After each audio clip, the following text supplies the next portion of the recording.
Pendant la dernière guerre, dans les années 43-44, dans les villes, elle avait du monde mougi à eu à faim.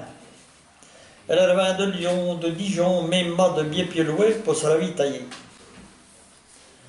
Il était surtout des cheminots parce qu'ils voyageaient pour eux. Au Montsio, la gare existait toujours. Il est donc que débarquaient les gens qu'on n'est pas là, les ravitailleurs. Elle était un peu difficile. Elle était un peu aussi là au trop de gré. Elle était un peu à payer cher les patates ou les réveillons. Soit au pied du troc. Elle est des choses qu'on trouve au pied véno, des pneus, des chaussures, de l'huile. Dans cette période difficile, le marché noir a sa piège pour nourrir le monde, mais il y en a qui en ont bien profité pour faire fortune.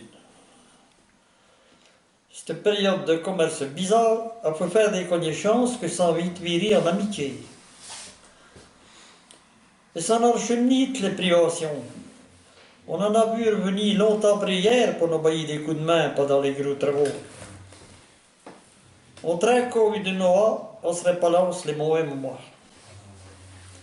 On quand même pas oublier qu'avec le marché noir, il y en a qui s'en ont mis bien les poches. J'ai tout pas de chance pour grand, mais je me souviens de la face qu'on pourrait bien faire à deux. L'oncle de ma femme, mon nommé Armand d'Alfara, est au descendu de Paris pour y autour de la Toussaint, pour remplir ses valises avec les produits de la ferme, qu'elle a nourri sa famille et peu quelques cousins.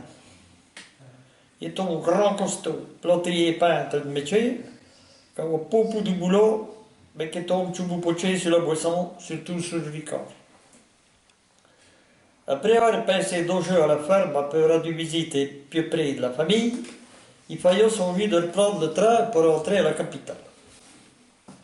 Mon beau-père l'a remonté en gare avec le carrosse. Le travailleur rentrant avec le moral appelé de valise bien à gauche. Du lard, du beurre, des œufs, des fabioulons, des pommes tart, à quelques nouvelles. En pied, d'un grand sage, saint frère, on a logé la pieuse grosse coudre de la récolte. La cuve ficelée bien comme il faut. En descendant le chargement, elle l'a posé doucement à plat à côté des valises en étant dans le train. Tout d'un coup, le train roule. L'oncle monte avec ses 2 valises. Après les coups, elle va se pencher à la portière. Mon père les talassage en lui disant: Allez à voir, Armand. Bon retour, faites bien attention à la bonbonne. Dans le compartiment, les voyageurs leur gageaient avec des œufs, comment se les donchaient cachés au ballon.